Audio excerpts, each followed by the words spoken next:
Je suis Pierre Lafontaine, avocat. Nous avons rendez-vous aujourd'hui pour évoquer cette question de la responsabilité des membres de l'enseignement public liée à la crise que traverse notre pays du coronavirus. En fait, je ne vous cache pas que pour moi, c'est une première, cette forme de visioconférence. Je voulais d'abord vous demander si vous m'entendez bien, si vous voyez, si vous m'entendez bien. Donc, est-ce que vous pouvez me dire ce qu'il en est?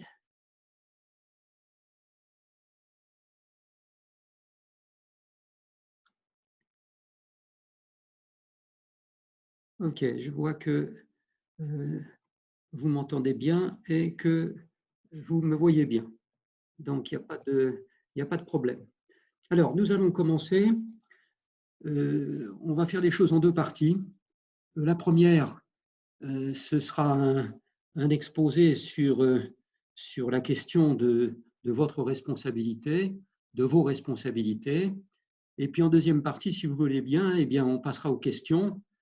Et je vous suggère de me les poser en levant la main. Je crois que c'est quand même le plus simple et le plus audible. Je salue ceux que je connais. Alors, ceux que je connais, c'est bien sûr l'autonome de la Seine, et puis ce sont les présidents et responsables, représentants des autres autonomes de l'Union des autonomes, 28, 42, 49, 77. Bonjour à tous. Et puis bonjour à tous ceux que je ne connais pas. Avec certains d'entre vous, on a pu échanger déjà par mail quand vous m'avez posé des questions. Je vois que certains d'entre vous se sont inscrits. Et donc, bonjour à tous et nous allons commencer. Alors, la première chose, c'est quand même de vous dire pourquoi je fais cette visioconférence. Parce que j'ai, depuis un certain temps, d'une part, entendu et lu beaucoup de choses autour de votre responsabilité et j'ai entendu aussi vos réactions. Certains se sont émus, pour certains qui m'ont dit qu'ils étaient paniqués parce qu'ils avaient entendu ou lu au sujet de vos responsabilités, notamment de la plus lourde et quasiment la seule, de votre responsabilité pénale. Et c'est vrai que j'ai aussi lu, j'ai aussi entendu et j'ai constaté que il y avait beaucoup d'approximations, parfois des contre-vérités, parfois des imprécisions, et qu'on disait un petit peu tout et n'importe quoi au sujet de vos responsabilités, au point de vous faire peur. Alors, je pense que dans la période que l'on rencontre, c'est totalement inutile d'ajouter de la peur à la peur, donc la peur de vos responsabilités à la peur du virus, d'autant que vous allez voir, ça ne se justifie pas. Alors, qu'est-ce qui m'autorise à m'exprimer devant vous, puisque beaucoup parlent, c'est une cacophonie autour de vos responsabilités. Eh bien, c'est simplement ceci. Voilà, au départ, je suis avocat de l'autonome de la Seine, je le suis d'ailleurs toujours. J'ai donc 27 années d'exercice professionnel et dans cette spécialité qui est le conseil, l'assistance et la défense des membres de l'enseignement public. Donc c'est vrai que ce n'est pas rien et mon activité a consisté notamment à vous défendre quand votre responsabilité pénale était mise en jeu. Alors c'est bien l'objet de la question qui se pose aujourd'hui. Est-ce que votre responsabilité pénale peut être engagée face aux conséquences de la crise du coronavirus dans le contexte de la rentrée scolaire qui a lieu pour les écoles à partir du début de la semaine prochaine et pour les collèges un petit peu plus tard. Alors, je vous disais que j'ai travaillé pendant 27 ans pour défendre et assister et conseiller les membres de l'enseignement public. Aujourd'hui, je ne plaide plus, mais je suis toujours le consultant de l'autonome de la Seine. J'interviens aussi dans beaucoup d'autres situations à la demande des autres autonomes de l'Union et parfois également à la demande des rectorats, des inspections académiques du ministère de l'Éducation nationale. Par exemple, il y a quelques années, pas si longtemps, je suis intervenu à l'ESN à Poitiers sur le thème apporter une aide juridique au directeur d'école. J'avais été chargé à cette époque, sur ces 3 jours, je crois, d'un atelier sur les questions d'autorité parentale et de lien autour de cette autorité parentale entre les familles et les membres de l'enseignement public. Je suis intervenu aussi à la demande d'inspecteurs généraux pour des colloques avec les professeurs d'éducation physique et les risques spécifiques à leur activité. Et puis également, j'ai formé un certain nombre de chefs d'établissement de différentes académies. Et puis chaque année, je fais des conférences ou des formations destinées aux directeurs d'école, de circonscription et à des enseignants. Voilà pour la présentation. Donc, on commence. Coronavirus et responsabilité des membres de l'enseignement public.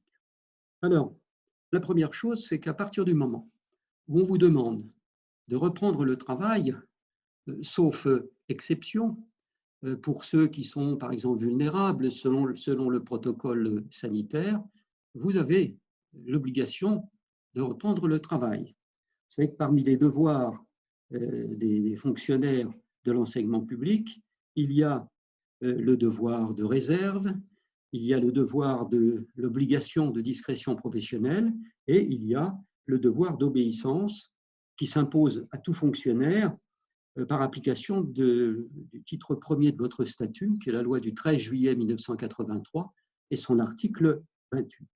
Face à ça, il n'y a pas beaucoup de solutions pour ne pas travailler, à part celle avec préavis de se mettre en grève ou à part cette possibilité, on va le voir, difficile à exercer, de faire valoir son droit de retrait.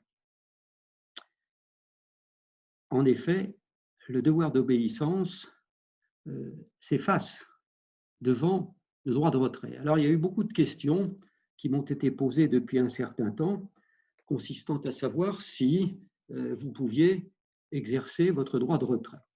Je vous rappelle que ne peut exercer son droit de retrait qu'un membre de l'enseignement public, quel qu'il soit, qui pourrait se retirer d'une situation de travail dont il aurait un motif raisonnable de penser qu'elle présente un danger grave et imminent pour sa vie ou sa santé, et ceci sans encourir ni sanction, ni retenue de traitement.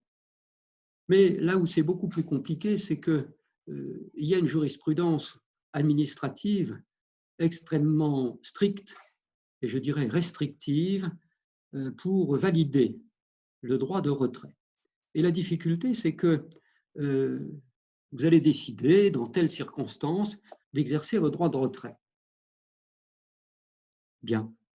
L'administration vous dira, attention, moi j'estime que votre droit de retrait n'a pas vocation à s'appliquer et je vous demande de reprendre le travail. Bon. Vous allez être en désaccord, vous allez continuer à ne pas travailler, et puis un jour, vous verrez, donc quelques semaines ou quelques mois plus tard, apparaître une retenue sur vos traitements. Et à ce moment-là, la balle sera dans votre camp parce que ce sera à vous d'engager une procédure contre l'État, le ministère de l'Éducation nationale, devant le tribunal administratif. Et il n'y a que le tribunal administratif qui pourra juger si votre droit de retrait est valide, et ceci quelques mois plus tard. Donc, mon rôle est de vous dire dans quel cas vous pouvez exercer vos droits de retrait, et précisément dans le contexte de la crise que traverse actuellement notre pays. Le droit de retrait, c'est un droit individuel. Donc, ça n'est pas un droit collectif. Vous ne pouvez exercer le droit de retrait que si vous avez vous-même et pour vous un motif raisonnable de penser que votre situation de travail présente un risque grave et imminent. Ça veut dire que le danger auquel vous êtes confronté, à lui tout seul, ne suffit pas. La gravité de ce danger, c'est une deuxième condition, mais ça ne suffit toujours pas. Et il faut donc que la troisième condition soit réunie, et c'est souvent celle qui manque, c'est l'imminence du danger. Donc un danger grave et imminent. Il y a quelques années, parce que finalement l'exercice de ce droit n'est pas nouveau, même s'il a été un petit peu galvaudé, les enseignants se sont mis à exercer leur droit de retrait face à une agression de l'un d'entre eux dans une école, un collège ou un lycée. J'avais fait, pour une rubrique juridique que je fais chaque année, j'avais fait une étude de la jurisprudence administrative. Et sachez, ça vous surprendra peut-être, que l'essentiel de la jurisprudence administrative était alimenté par le droit de retrait exercé par des membres de l'enseignement public. C'est un petit peu surprenant. Et donc, j'ai identifié une cinquantaine de décisions des tribunaux administratifs, des cours administratifs d'appel ou du Conseil d'État qui sont allés en justice parce qu'il y avait des accords entre l'administration et celui qui exerçait le droit de retrait. Eh bien, sachez que sur une cinquantaine de décisions, seules 2 ont légitimé le droit de retrait. Donc, c'est bien pour ça que je vous dis, faites attention dans les circonstances présentes. D'abord, c'est un droit individuel pour vous protéger vous, pas pour protéger vos collègues, ni pour protéger vos élèves. Comme je le disais, ça n'est pas un droit collectif, et donc c'est un droit qui ne peut pas être décidé à l'avance. Donc si aujourd'hui vous décidiez d'exercer vos droits de retrait, vous auriez tout faux, parce que le droit de retrait, sa légitimité est appréciée au moment où vous l'exercez, pas avant. Donc de même, des instructions syndicales, par exemple, consistant à dire ben, voilà, vous pouvez exercer vos droits de retrait. Là aussi, vous auriez tout faux, parce qu'encore une fois, on ne peut pas décider à l'avance d'un droit de retrait. Alors celui-ci sera toujours apprécié en fonction de votre situation personnelle.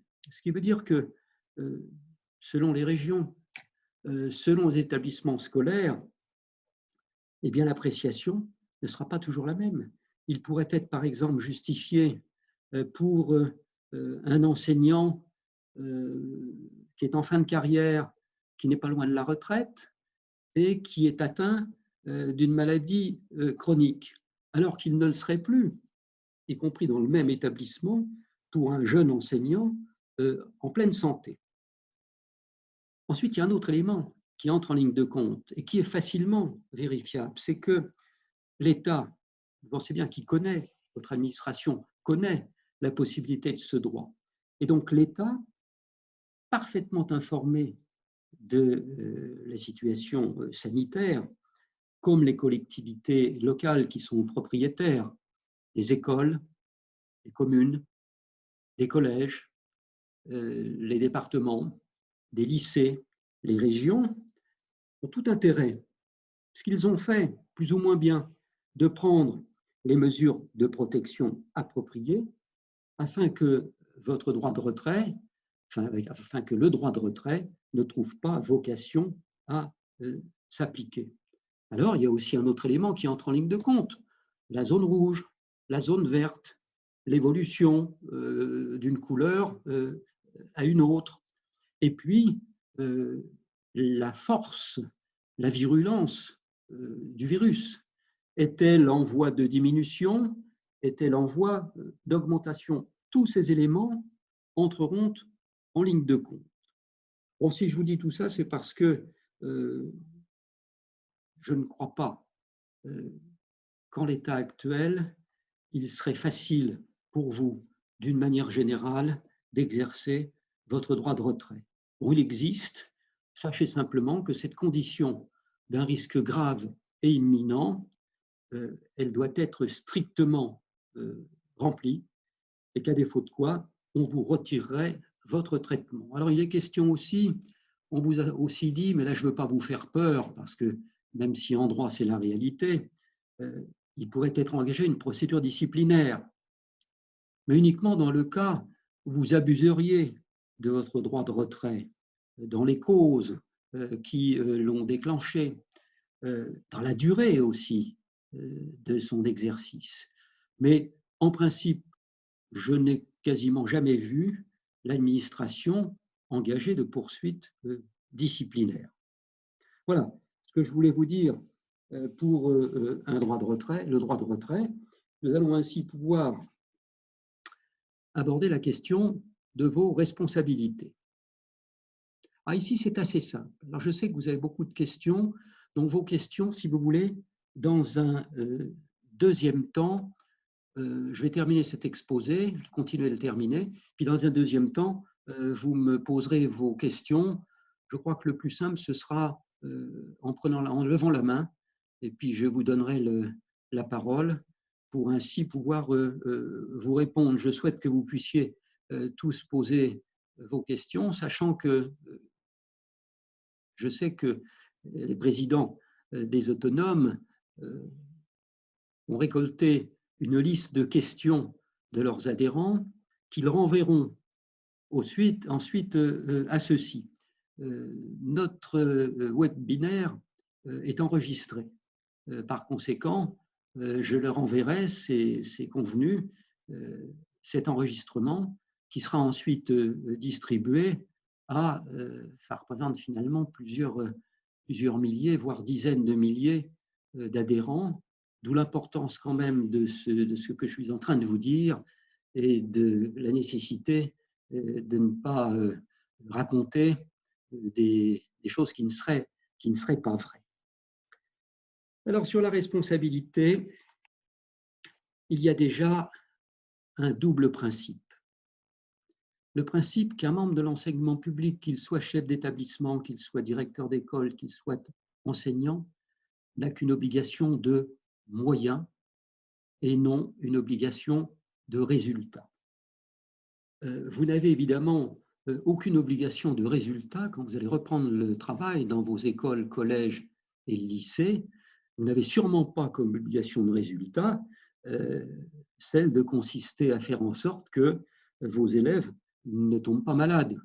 Ceci est une évidence, parce que ça, ce serait une obligation de résultat. Vous montrez la différence entre l'obligation de moyens et l'obligation de résultat. Le chirurgien a une obligation de moyens. Et si celui victime d'un accident qui lui est amené, il n'arrive pas à le sauver, s'il a mis en œuvre tous les moyens mis à sa disposition par la science, il sera inattaquable en justice. Alors que si vous amenez votre voiture au garagiste pour faire remplacer votre boîte de vitesse, lui, il a une obligation de résultat. Il doit vous rendre un véhicule avec une boîte de vitesse en état de fonctionnement. Ça, c'est le premier principe, mais c'est très important parce qu'il va beaucoup s'appliquer en cette période, c'est que vous avez une obligation de moyens. Donc, ne vous faites pas de soucis en disant « mais comment vais-je faire pour éviter qu'il y ait le moindre accident de santé survenant à l'un de mes élèves, à l'un de mes collègues ?» On n'en est pas là. Vous devrez mettre en œuvre tous les moyens qui sont à votre disposition en fonction de ce que vous aurez lu, des instructions qui vous auront été données, de la circulaire du 4 mai récente, également du protocole sanitaire. Vous devrez, autant que faire se peut, mettre en œuvre ce qui vous est recommandé, sachant que n'oubliez pas quand même, comme vous l'avez vu, que ce protocole sanitaire, c'est un guide. Et le mot dit bien ce qu'il veut dire. On vous guide sur la manière de faire les choses et après, eh bien, avec les moyens qui sont les vôtres, avec les moyens qu'on vous donne, qu'on donne aux collectivités locales, eh bien, vous devez faire en sorte d'appliquer aussi bien que possible le protocole.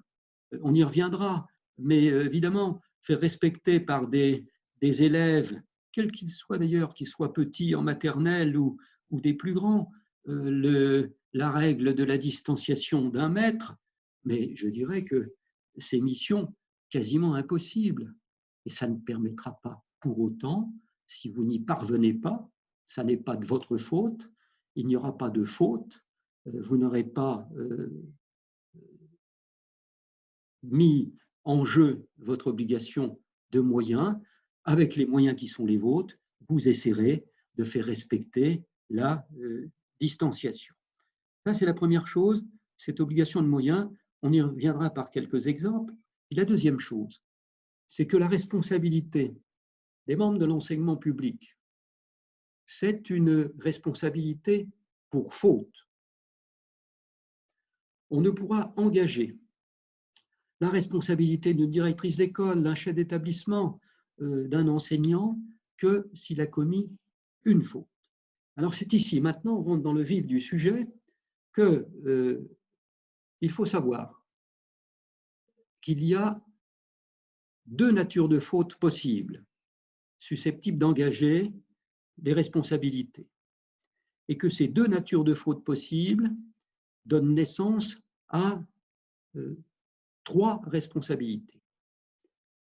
Donc, la première faute, c'est la faute du service qui peut donner lieu à la responsabilité de l'administration. Précisons la faute dans l'organisation du service qui va être susceptible d'engager la responsabilité de votre employeur. Et puis après, nous verrons l'autre nature de faute, qui est la faute de service, qui sera une faute personnelle à un membre de l'enseignement public, susceptible d'engager les deux autres responsabilités, pénale, on va s'y attarder un peu, et civile, qui sont deux responsabilités de nature différente. Donc deux fautes, trois responsabilités. Première faute, la faute du service et la responsabilité administrative. La faute du service, c'est la faute qui doit être regardée dans le cas où le préjudice subi est indépendant du fait d'un membre de l'enseignement public. Et il faudra que cette faute soit une faute dans l'organisation du service, soit une faute liée à un dommage afférent à un ouvrage public qui ne vous concerne pas. Si l'école est en mauvais état, si elle est la source d'un accident, ça sera la responsabilité de l'administration, en l'occurrence la responsabilité du maire de la commune. Si c'est un collège, ça sera la responsabilité du département. Un lycée, la responsabilité de la région. Alors, je vais vous donner deux ou trois exemples. Le premier est le suivant. Alors, toutes les situations que je vous décris, ce sont des situations tirées d'affaires absolument authentiques, qui sont vraies, et dans lesquelles je suis intervenu, pas toutes nécessairement, mais en général, c'est pour ça que ce sont des affaires que je connais bien. Donc là, j'ai affaire à une responsabilité dans un lycée, dans une cour de lycée, après une chute de neige abondante au cours de la nuit, alors que le règlement intérieur prévoit que le jeu de boules de neige est interdit. Il y a 800 élèves dans la cour de récréation et il y a seulement 2 surveillants pour surveiller ces 800 élèves. Eh bien, c'est le type même dans lequel la responsabilité de l'administration peut être engagée, avec ce qui s'est passé. Parce qu'au cours d'une bataille de boules de neige géante, une boule de neige plus dure qu'une autre est partie d'un élève qu'on n'a pas identifié. Ils étaient 800, il y avait 2 surveillants pour les surveiller. Et cette boule de neige a atteint une jeune fille à la tête, à l'œil, au cours de la récréation. Et cette jeune fille, c'est un accident tragique, est décédée d'une hémorragie cérébrale, une hémorragie cérébrale au cours de cette récréation.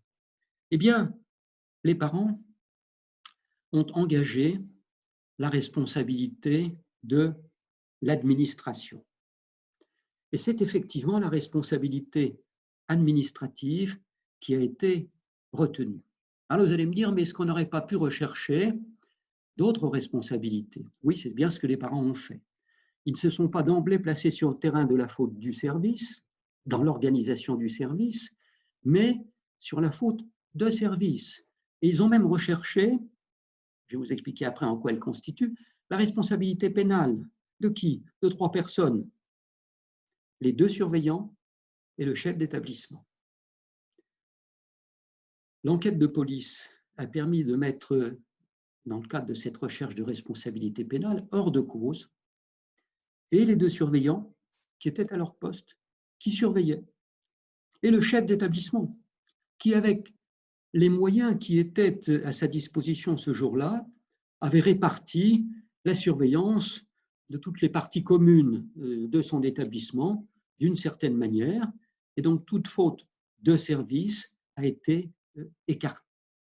Et donc c'est le tribunal administratif qui a décidé de condamner l'État, dans le cadre de cette responsabilité administrative pour faute du service, à indemniser le préjudice subi par la famille de cette jeune fille. On a d'autres exemples aussi, par exemple la responsabilité de l'État. Alors ça concerne une école, là c'est intéressant, une cour d'école.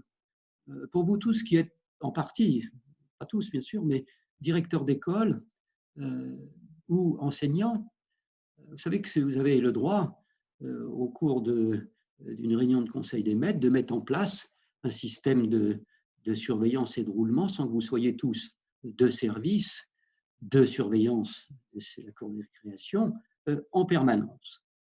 Et donc, dans cette affaire que je vous cite là, il n'y avait, lors de cet accident, pas grave d'ailleurs, dans ses conséquences, qu'une seule personne pour surveiller la cour de récréation.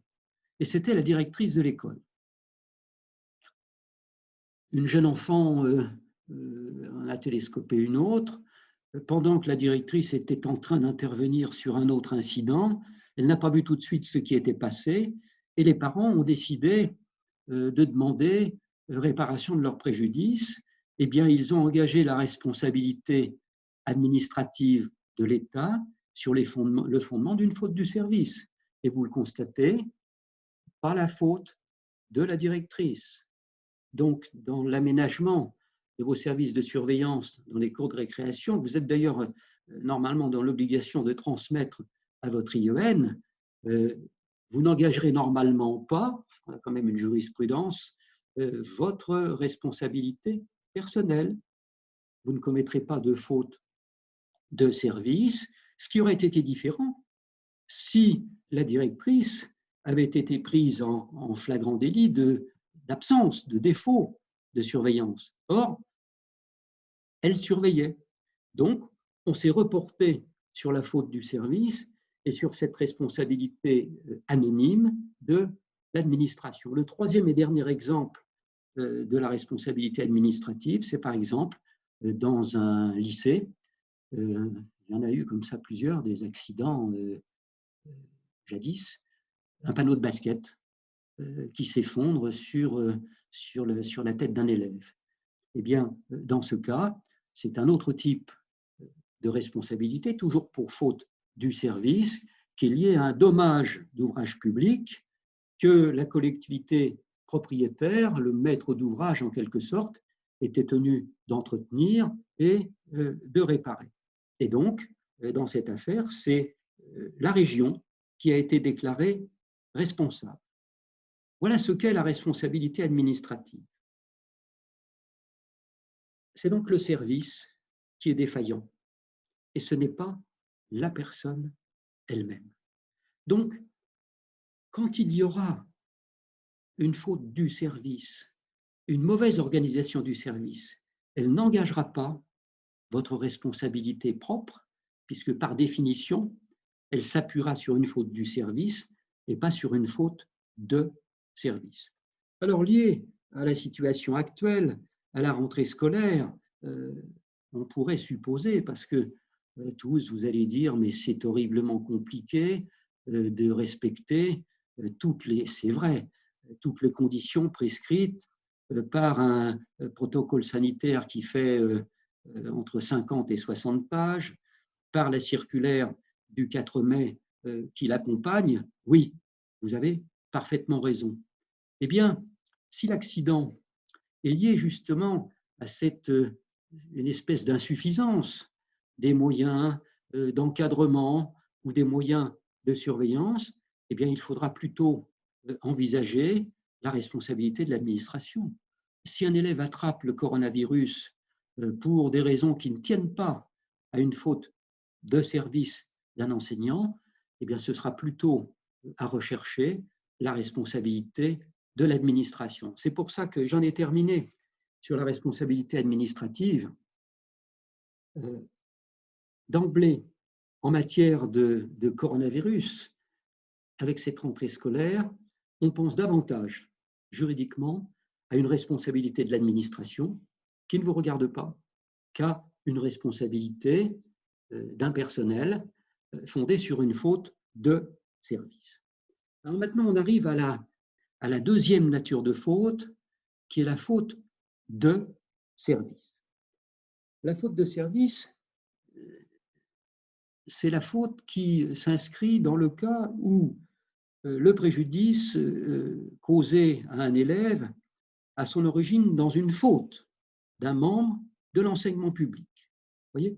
Alors, il y a un moyen mnémotechnique pour distinguer faute du service et faute de service, pour que ce soit bien clair. La faute du service est bien dite donc plutôt faute dans l'organisation du service. Alors que la faute de service, on ne peut pas dire la même chose. Ce n'est pas une faute dans l'organisation de service. Je ne sais pas si c'est bien français, en tout cas, ça ne sonne pas bien à l'oreille, vous voyez. Et ce sont deux fautes de nature totalement différentes. Par contre, attention, nous entrons dans le domaine de la faute de service, et la faute de service, elle peut donner lieu donc aux deux autres responsabilités, qui sont la responsabilité pénale et la responsabilité civile. On va d'abord parler de la responsabilité pénale. Je suis clair. Si la responsabilité d'un enseignant est engagée pour une faute de service, c'est une responsabilité qui soit va le concerner si elle est suffisamment grave pour être pénale, soit ne le concernera pas si c'est simplement une faute simple. Je m'explique. La responsabilité pénale, c'est une responsabilité sanction. Celui qui porte plainte, parce que le pénal c'est ça, la victime porte plainte, il vise une infraction pénale. À la limite, c'est ça. Et c'est ça seulement qu'un enseignant doit redouter. C'est qu'on recherche sa responsabilité pénale. Parce que la responsabilité civile, on va le voir en dernier, c'est une responsabilité réparation, dont l'objectif est de permettre la réparation du préjudice. Alors c'est vrai que souvent, le pénal et le civil sont liés. C'est-à-dire que une même faute peut conduire à une sanction du coupable si la faute est suffisamment grave, et également la réparation du préjudice. Eh bien, les deux responsabilités ne répondent pas aux mêmes règles. Attardons-nous d'abord simplement sur la responsabilité pénale. La responsabilité pénale, tenez, je prends ici et je vous le montre parce que, voilà, vous voyez, c'est le code pénal. Donc, tout est là, dans le code pénal. Si un jour on doit rechercher votre responsabilité pénale, on va porter une plainte pour tenter de soutenir que vous avez commis une infraction qui doit se trouver dans le code pénal. Alors pour vous, ici on s'intéresse essentiellement aux faits non intentionnels. Mais attention, j'ouvre une parenthèse, vous pouvez aussi, alors ça arrive, et l'époque actuelle ne changera rien à la question, pour un fait volontaire. Vous exercez une violence sur un enfant. Vous donnez une gifle à un enfant, vous lui perforez le tympan. C'est un délit dans le code pénal qui relève du tribunal correctionnel. Là, vous n'êtes pas trop bien protégé parce qu'en plus, ça constitue une circonstance aggravante quand on est enseignant. On a des enfants sous sa responsabilité d'exercer une violence sur ses enfants. Donc là, je ne vais pas m'étendre là-dessus, vous engagez votre responsabilité pénale parce qu'il y a un délit qui concerne les personnes chargées d'une mission de service public quand elles exercent une violence. C'est une circonstance aggravante à leur responsabilité. Mais ce n'est pas tout. Vous pouvez aussi engager votre responsabilité pénale pour des faits involontaires, c'est-à-dire des faits non intentionnels. Alors ici, intervient, pour certains d'entre vous qui la connaissaient, une loi du 10 juillet 2000 qui est décidée de définir les conditions de la responsabilité pénale, engagée d'ailleurs par quiconque, pour des faits non intentionnels. Je prends par exemple simplement cet article, qui est l'article 221.6 du Code pénal, dont le titre est « Atteinte involontaire à la vie ». Le fait de causer par maladresse, imprudence, inattention, négligence ou manquement à une obligation particulière de prudence instituée par la loi ou le règlement, la mort d'autrui est punie donc de peine d'emprisonnement et d'amende. Ça, c'est un article qui existe depuis fort longtemps. Vous avez un autre article qui concerne aussi non plus lorsqu'il y a décès, mais lorsqu'il n'y a que des blessures, plus exactement une incapacité totale de travail personnel de plus de 3 mois. C'est un autre article du Code pénal et c'est un délit qui risque d'engager votre responsabilité pénale. Autrement dit, les atteintes involontaires à la vie, les atteintes involontaires à l'intégrité de la personne ont toujours existé et avant cette loi du 10 juillet 2000, on a souvent dit, au moment d'ailleurs de la discussion de cette loi, qu'une poussière de faute suffisait à engager la responsabilité pénale. Moi, je m'intéresse ici à la responsabilité des membres de l'enseignement public. Et c'est vrai. Et donc, avant la loi du 10 juillet 2000, je vous donnerai quelques exemples. J'ai été amené à défendre un certain nombre, pour ne pas dire un grand nombre, sur toutes ces années d'enseignants poursuivis pénalement. C'était assez difficile de les en sortir, parce que finalement, dans l'imprudence, l'inattention, la faute de négligence, voilà, c'est facile de considérer qu'il y a une faute de surveillance, parce qu'un élève échappe à votre surveillance et se tue ou se blesse sérieusement. Donc, avant la loi du 10 juillet 2000, sur laquelle on va revenir, il y avait souvent matière à responsabilité pénale. Jadis, combien d'enseignants ai-je défendu, ou de directeurs d'école, même de chefs d'établissement, lors d'accidents survenus lors de sorties scolaires notamment, ou de sorties de fin d'année, notamment de sorties d'école. Quand on va dans un parc où il y a un plan d'eau, ou quand on va au bord de la mer. À une certaine époque, il y a eu un certain nombre de noyades d'enfants qui étaient placés sous la surveillance d'enseignants alors qu'ils n'avaient pas droit normalement de se baigner. On pouvait être sûr à cette époque que là, il y avait forcément une faute. Vous étiez chargé de la surveillance de vos élèves. Un élève vous échappait, se noyait, vous engagez votre responsabilité pénale avec les conséquences que ça implique. En général, c'était des peines d'emprisonnement, le plus souvent avec sursis, ou des peines d'amende. Ça, c'était avant la loi du 10 juillet 2000. Mais il y a des j'aurais une multitude d'exemples de responsabilité pénale que vous engagez à cette époque. Et puis, il y a eu la loi du 10 juillet 2000. Et la loi du 10 juillet 2000, elle est venue ajouter un article. Écoutez-le bien parce qu'il permet de mieux apprécier. Elle est venue redéfinir la notion de délit non intentionnel.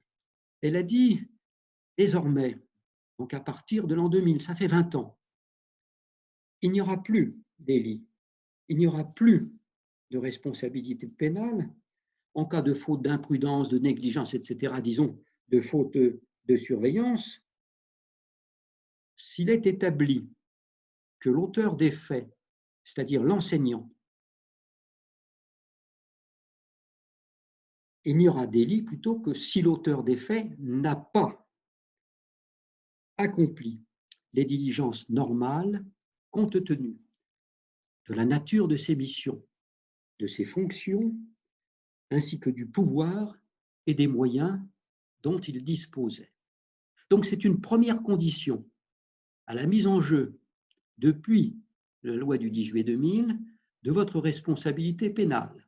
C'est le non-accomplissement des diligences normales, compte tenu du métier qui est le vôtre, qui est difficile parce qu'il consiste à enseigner, mais en même temps à surveiller.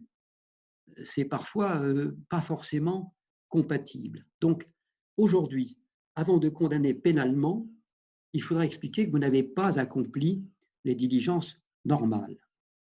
Une parenthèse avec le coronavirus. Si vous faites de votre mieux pour accomplir les diligences normales telles qu'elles ont été posées par la circulaire et le protocole sanitaire, eh bien, ce sera déjà une première cause d'échec à la mise en jeu de votre responsabilité pénale. Ça, c'est la première condition.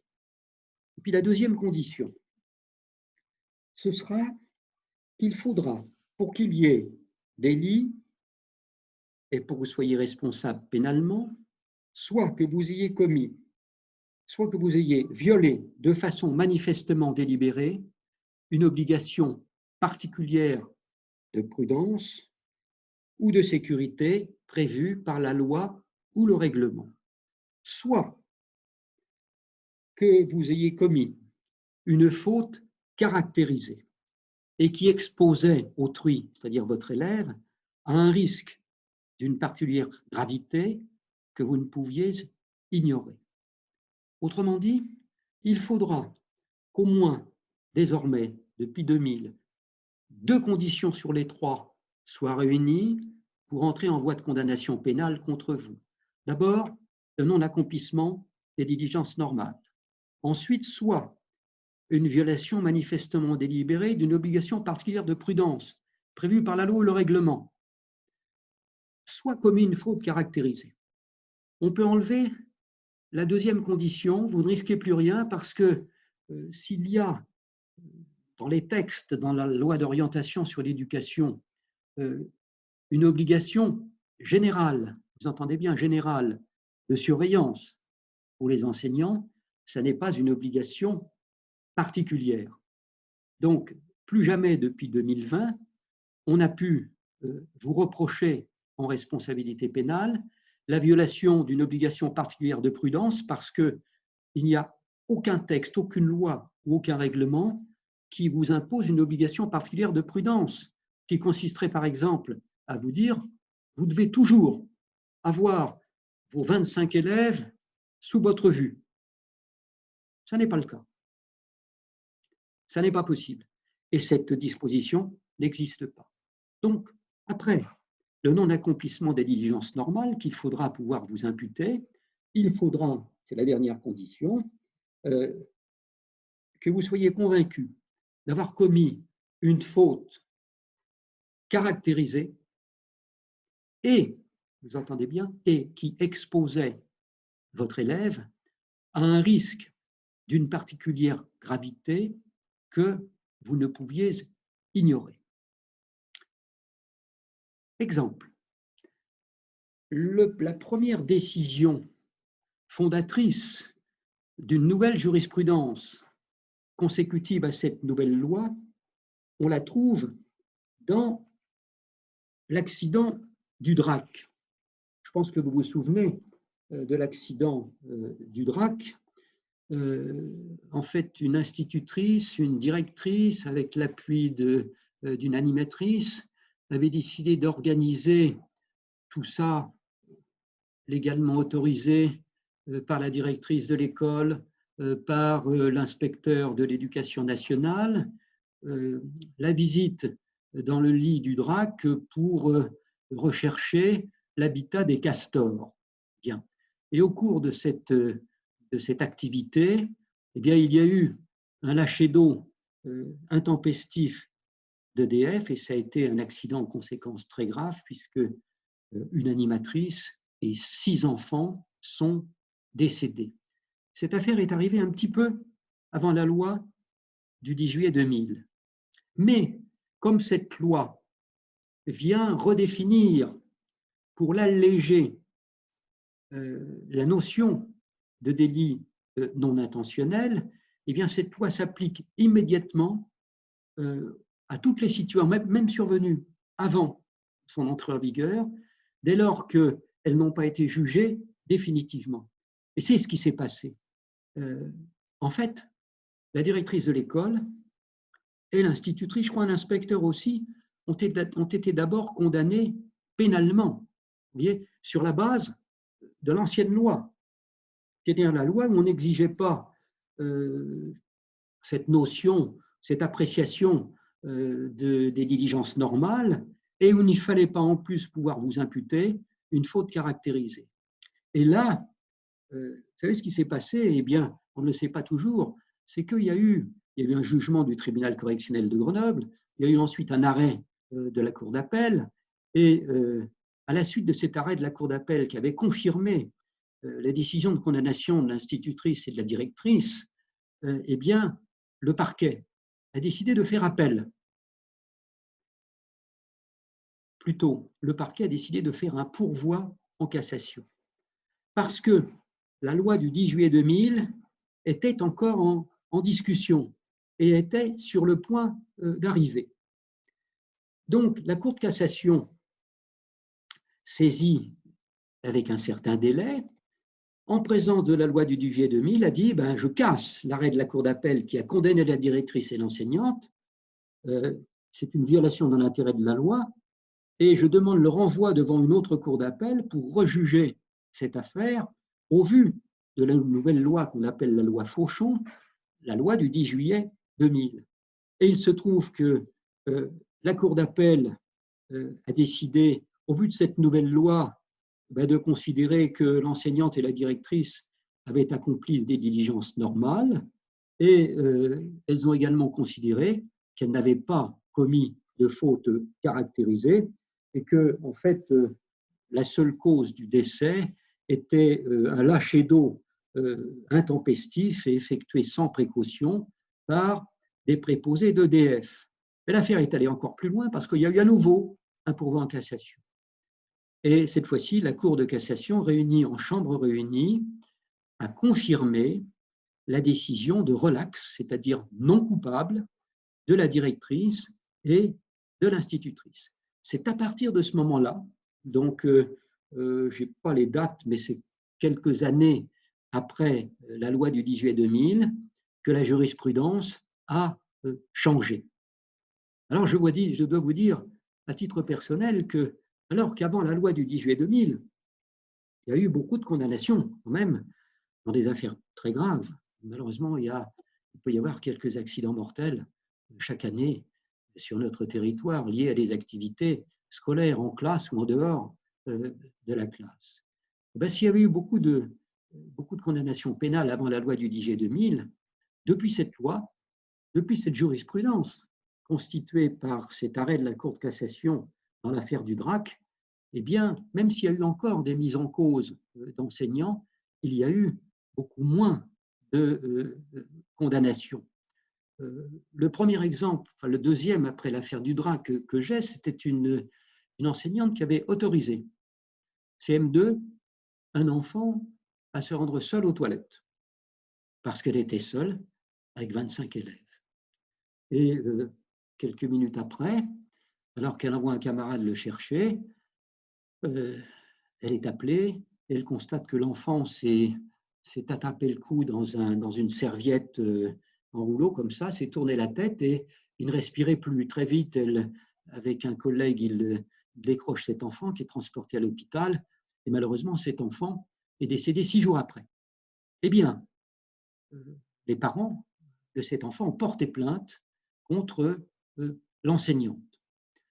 Il nous a fallu quand même plusieurs années, pas loin de 7 ans, 8 ans, pour, en allant jusqu'en cassation, obtenir une décision qui, au vu de la loi du 10 juillet 2000 et de la nouvelle jurisprudence, a décidé que cette enseignante n'avait pas commis de faute caractérisée et qu'elle avait accompli les diligences normales puisqu'on ne pouvait pas interdire à un enfant de se rendre aux toilettes. Au passage, je dirais que cette affaire, qu'on retrouve en note de jurisprudence dans le Code pénal, constitue aujourd'hui une jurisprudence qui permet à un enseignant, avec les précautions d'usage évidemment, alors qu'il est seul avec des enfants, eh bien, de laisser un enfant se rendre seul aux toilettes. Vous voyez, un exemple d'une jurisprudence qui a permis d'obtenir la relaxe de cette enseignante. Plus récemment encore, dans une affaire de même ordre, mais il y a 2 ou 3 ans, pendant sa classe, une enseignante qui en a assez d'un enfant qui ne travaille pas correctement décide de lui demander de sortir dans le couloir et d'aller avec les porte-manteaux qui ne travaillent pas. Elle laisse la porte ouverte. Au bout d'une demi-heure, l'enfant lui demande à rentrer, etc. Elle dit non, tu restes dehors, j'en ai assez de toi. Et voilà. Et 10 minutes après, elle s'apprête à le faire rentrer.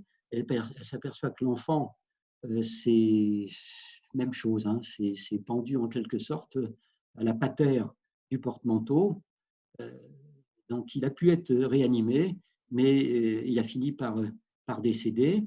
Les parents ont porté plainte et cette enseignante a fini également par être relaxée.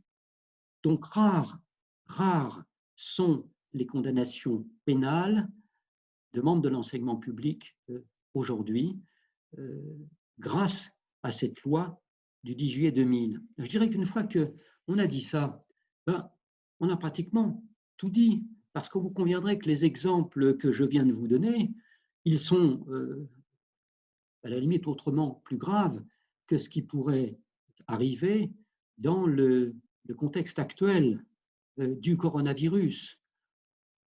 Votre obligation de moyens, respectez-la autant que vous le pouvez.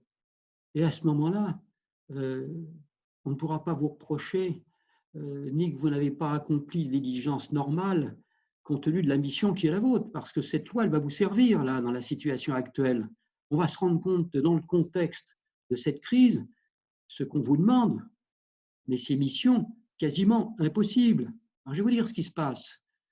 Ce qui est aggravé dans vos conditions de retour à l'école, ce sont vos conditions d'exercice. C'est incontestable. Je comprends que vous ayez peur et que vous soyez inquiet de la manière dont les choses vont se passer.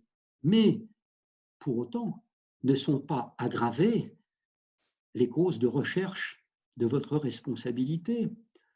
Je ne voudrais pas prendre de pari, mais je pense que dès lors que vous aurez fait votre travail correctement, si un enfant attrapait le Covid-19, votre responsabilité pénale ne pourrait pas, logiquement, être recherchée.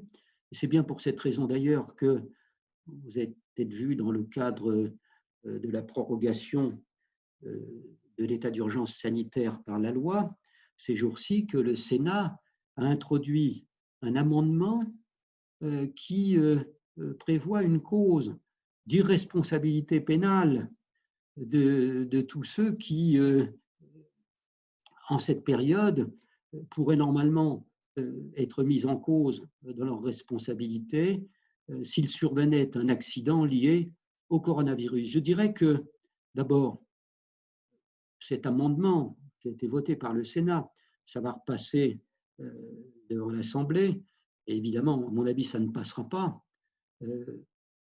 pour la raison essentielle que ça cause une discrimination, finalement, et une inégalité des citoyens, de tous les citoyens, devant la responsabilité pénale. On peut, comme l'a fait la loi du 10 juillet 2000, la redéfinir, y apporter des tempéraments, mais décréter dans une loi comme ça que d'un seul coup, de toute façon, vous n'engagerez pas votre responsabilité pénale, avec quelques exceptions, sauf s'il y a une faute intentionnelle.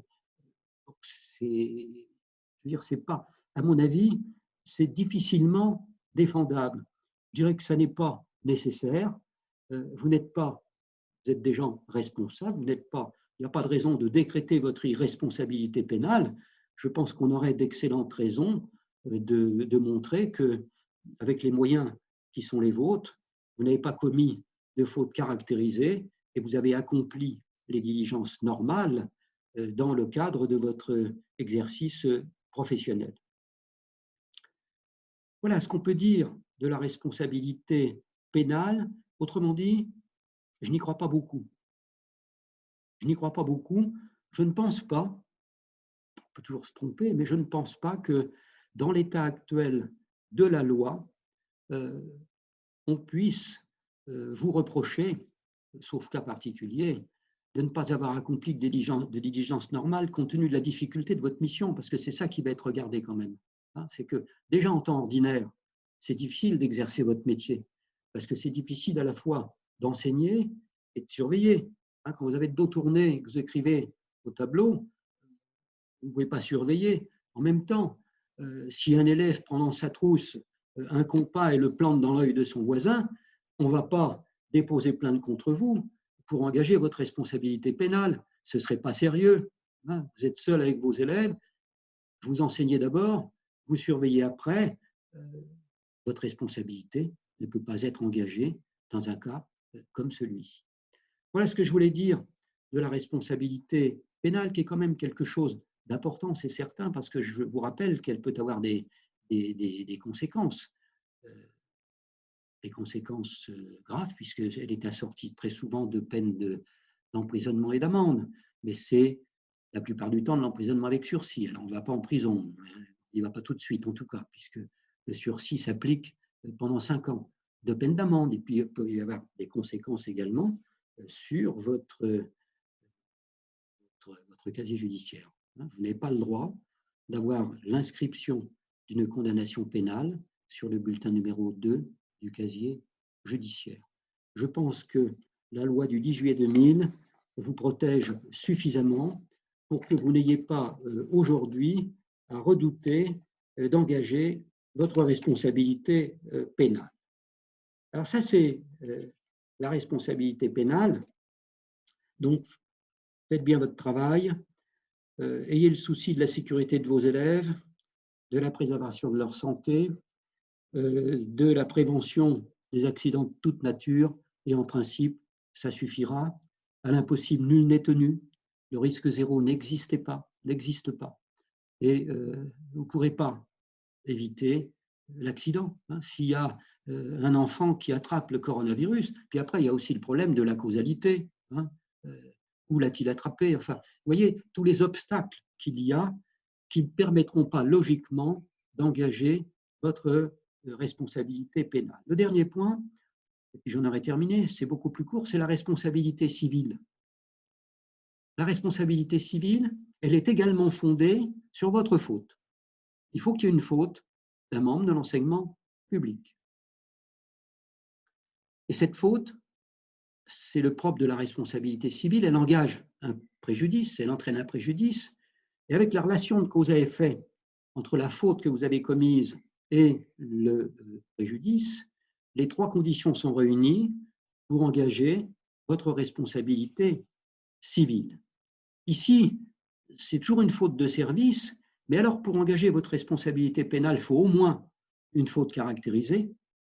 Pour engager votre responsabilité civile, une faute simple, une faute légère suffit. Ça n'est pas grave. Cette responsabilité civile ne vous concerne pas directement. Pourquoi?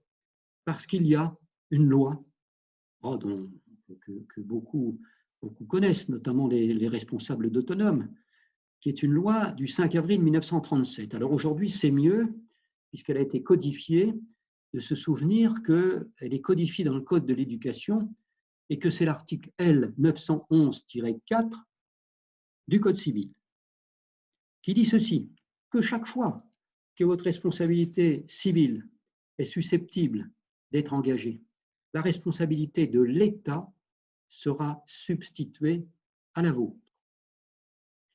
Ce qui veut dire que jamais, jamais, je dis bien, vous ne pouvez être tenu de réparer un préjudice, c'est-à-dire de payer de l'argent, des dommages et intérêts, alors que pour autant, vous aurez commis une faute. La faute civile, il faut qu'elle soit démontrée, mais ensuite, la famille ne peut pas vous attraire devant le tribunal civil. Elle doit attraire l'autorité académique qui représente l'État, qui va se substituer à vous. Alors, ce que j'ai lu et entendu est juste, cet article L 911-4, cette loi de 1937, prévoit la possibilité d'une action récursoire. C'est-à-dire, une fois que dans l'action principale, l'État aura indemnisé le préjudice, ça peut monter parfois à des sommes très importantes quand il y a décès d'un enfant. Et bien, cette loi dit que, en cas de faute personnelle, l'État pourrait se retourner contre vous dans le cadre d'une action récursoire. Alors là, nous avons une jurisprudence et une pratique administrative qui est extrêmement claire, que depuis plus de 37 ans, donc j'ai pu vérifier et contrôler. Seule une faute lourde de votre part, qui vous place en quelque sorte en dehors de votre métier de membre de l'enseignement public, pourrait permettre à l'État d'exercer l'action récursoire, de se retourner ensuite contre vous. Alors, on a un seul exemple, là, ça c'est une jurisprudence aussi qui est constante. L'État, parfois, dans les affaires d'agression sexuelle sur des élèves, vous voyez que ça va très loin, la substitution de responsabilité. Parce que vous placez, dans cette hypothèse, vraiment en dehors de votre fonction. On n'est pas enseignant, directeur d'école, chef d'établissement, pour exercer des actes de cette nature, ben, même dans ces cas-là. Ou là, alors vous allez engager évidemment votre responsabilité pénale, vous allez être condamné lourdement dans le cadre de la responsabilité pénale. Et comme les parents vont demander la réparation de leur préjudice, eh bien l'État, même dans ce cas-là, qui se sera substitué à vous et qui aura payé les dommages et intérêts, eh bien dans ce cas-là, l'État pourra se retourner contre vous. Donc il l'a déjà fait, vous voyez, mais c'est le seul cas. Par exemple, l'enseignant, directeur d'école, qui exerce une violence, quel que soit son caractère, une gravité, mais qui a un lien avec la fonction, parce qu'un élève l'a énervé ou l'a insulté, et puis ça part très vite, eh bien, même dans ces affaires à caractère volontaire, l'État ne se retournera pas contre vous.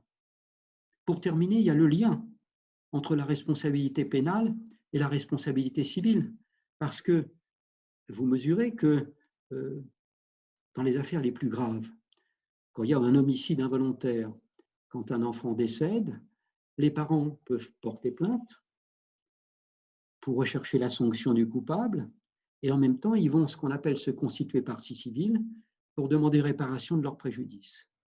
Eh bien, si le procureur de la République, sur la plainte déposée par les parents contre vous, peut demander votre condamnation pénale, et si le tribunal correctionnel peut vous condamner pénalement, en revanche, ils vont se constituer partie civile devant le même tribunal, et le tribunal ne pourra pas vous condamner, vous, à payer les dommages et intérêts. Donc, même dans ces affaires les plus graves, il devra demander réparation du préjudice. Les parents devront demander réparation du préjudice à l'État substitué à vous. Voilà, alors je résume et j'en ai terminé. En conclusion de ce que je viens de vous dire, 1, le devoir d'obéissance. Donc, normalement, sous réserve de ce qui change assez constamment, dès lors qu'on vous demande de reprendre le service, vous n'avez pas le choix, vous allez devoir reprendre le service, sauf peut-être pour effectivement les les personnes vulnérables, hein. Pour ça, il faut se reporter au protocole sanitaire, où là, vous pourriez reprendre votre service, non pas en présentiel, mais à distance, depuis votre domicile. Donc, ce devoir d'obéissance ne pourrait être contrecarré que par le droit de retrait, à n'utiliser, je vous l'ai dit, qu'avec prudence, si les conditions légales sont réunies, et a priori, les tribunaux considèrent qu'elles le sont rarement. Au niveau des responsabilités, je résume, si faute du service dans l'organisation du service, pas de risque d'engager votre responsabilité, c'est la responsabilité de l'administration. Il me semble que dans le contexte actuel, s'il y avait des responsabilités à rechercher à la suite de la maladie d'un enfant, ce serait plutôt cette responsabilité administrative qui pourrait l'être. Et encore, je dirais que selon une jurisprudence constante, même l'administration n'est tenue que d'une obligation de moyens, pas d'une obligation de résultat. En revanche, s'il y a une faute de service qui peut vous être imputée, vous avez fort peu de risques d'engager votre responsabilité pénale en lien direct avec le contexte du coronavirus. Par contre, d'une manière générale, vous restez tenu de surveiller vos élèves.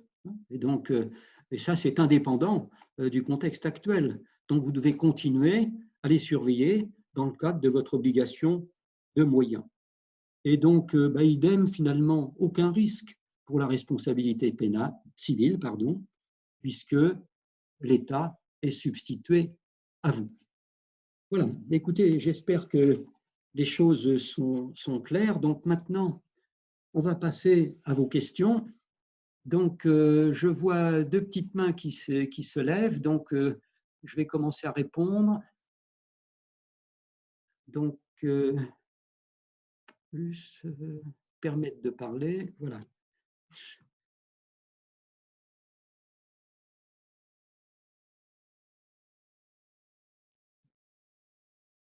Voilà, monsieur Hervé Dumas, je crois. Hervé Dumas, oui, j'écoute votre question, monsieur. Est-ce que vous m'entendez?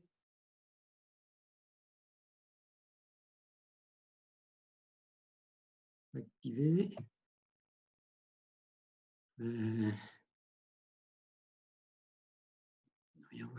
Attendez, excusez-moi. Donc, je vous permets de parler. Ça fait 2 fois. Vous m'entendez, monsieur? Monsieur Dumas? Activez votre micro, peut-être? Bien. Pourtant, alors apparemment, vous ne m'entendez pas. Donc, écoutez, je vais passer à la personne suivante qui a levé la main également, Madame Isabelle Esther, pardon. Est-ce que vous m'entendez? Là, il y a un problème. J'active et pourtant, ça ne fonctionne pas.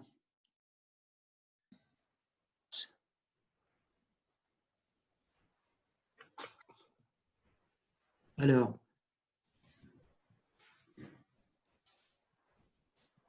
j'ai cliqué par inadvertance au début de la réunion. Ah, d'accord. Je suis désolée, mais ça marche très bien apparemment. Bon, vous êtes qui alors? Isabelle Esther, je suis la directrice de l'école, voilà, d'une école. Je n'ai pas de questions à poser pour l'instant. Ah bon, très bien, d'accord. Non, c'est par inadvertance, je suis désolée.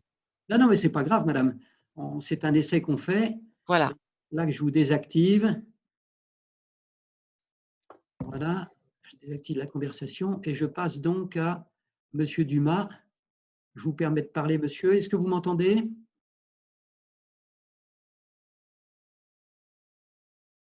Monsieur Dumas, vous m'entendez? Là aussi, il faut appuyer sur votre micro. Oui. C'est bon, là? Oui, là, c'est bon. Là, je vous entends. D'accord. Bonjour, maître. Donc, voilà ma question. Pour les professeurs d'éducation physique. Oui. Oui. Le protocole sanitaire allait être très difficile à mettre en place pour eux, pour les activités pour leurs élèves de collège. s'ils pratiquent la distanciation sociale, est-ce qu'ils peuvent faire procéder à des activités sans que leurs élèves aient un masque? Eh bien, écoutez, actuellement, il y a normalement recommandation, ce n'est pas encore complètement défini, mais il y a recommandation de porter les masques pour vous, enseignants, et pour vos collègues, pour vos élèves. Je ne peux pas trop vous en dire plus actuellement parce que ça change assez souvent. Et puis pour les collèges, je pense que comme la rentrée n'est pas fixée de manière définitive, je ne suis pas certain de pouvoir vous répondre. Je préfère, quand je ne peux pas répondre, vous le dire. Il faut vraiment vous reporter au protocole sanitaire. Alors là, je ne peux pas m'y reporter. Qu'est-ce qu'il dit à propos des masques? Normalement, ils sont obligatoires. Hein. Ils sont obligés d'avoir un masque. Ah oui, oui. Y compris dans toutes les activités physiques. Ça, je ne sais pas. Alors, si c'est obligatoire, vous devez les obliger à porter un masque. Si c'est simplement recommandé, comme c'est le cas parfois, eh bien, selon l'activité que vous faites avec eux, eh bien, vous verrez à leur recommander. Et puis, si ce n'est pas possible, ça sera incontestablement très difficile. Je crois que dans le protocole sanitaire, vous avez une fiche thématique sur les activités sportives et culturelles. Hein. Elle vient à la fin, fiche thématique, activités sportives et culturelles. Donc, il faudra vous y reporter. Et puis, en toute hypothèse, je dirais que si vous avez un souci, adressez-vous à votre chef d'établissement. D'accord, merci. Merci pour votre réponse. Je vous en prie, monsieur. Alors, ensuite, y a-t-il d'autres questions? Ah, il faut lever les mains pour les questions. Et là, je ne vois pas de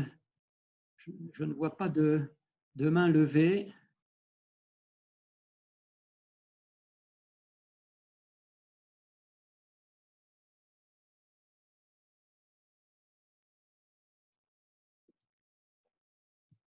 Voilà, là, voilà, d'accord. Là, j'ai madame. OK, donc je vous permets de parler. Alors, c'est Philippe Cameroni. Ah non, alors c'est. C'est moi. Allô? Oui, Pierre. Oui, alors bonjour Philippe, président de l'Autonome de Seine-et-Marne. Voilà, et de Cap Autonome. Est-ce que tu m'entends bien? Oui, très bien, très bien. Parfait. J'ai quelques questions Oui. sur l'autorisation spéciale d'absence, l'ASA, qui aurait été réactivée d'après ce que les syndicats m'en ont dit. Oui. Donc, j'aurais voulu éventuellement avoir ton avis. Il serait possible aux collègues pour garde d'enfants de rester à la maison du 11 mai au 2 juin. Oui, alors. Donc ça, je voudrais savoir si effectivement tu as eu une information concernant cette possibilité. J'ai recherché, mais je n'ai rien. Et je recommande quand même de se méfier de ce qu'on appelle aujourd'hui la FAQ, la foire aux questions, vous savez. D'accord. Alors, moi, j'ai une information qui dit que le comité technique ministériel du mardi 5 mai, en réponse aux interrogations des syndicats, a indiqué que les ASA, donc, pour garde d'enfants, sont réactivés pour la période du 11 mai au 2 juin. Voilà. Bien. Moi, je n'ai pas plus d'informations que ça, donc il serait bon peut-être qu'on se renseigne les uns les autres. Si quelqu'un a une information qu'on puisse nous la donner, ça me paraît intéressant. Donc, mais j'aurais surtout une autre question extrêmement importante sur le retour dans les écoles primaires et maternelles d'enfants MDPH, d'enfants qui vont être incapables de respecter la distanciation sociale. Oui. J'ai eu énormément à l'autonome de remontées de collègues qui sont extrêmement inquiets dans le fait que ces enfants vont être compliqués à gérer parce qu'il l'était déjà avant la distanciation sociale. Donc là, pour certains, ils collent les autres, ils font toutes sortes de choses qui font qu'à un moment, ça va être compliqué. Donc la responsabilité des enseignants, où se situe-t-elle? Et effectivement, ces enfants vont revenir. Ils font partie des enfants prioritaires, donc ils seront de nouveau dans les classes. Alors, bon, je réponds. La réponse, elle est simple sur le plan de la responsabilité.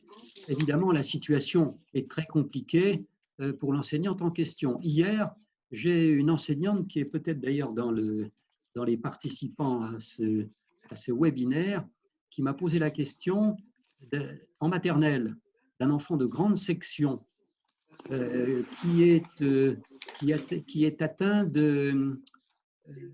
Ah ben ça y est, j'ai oublié, il est autiste, voilà.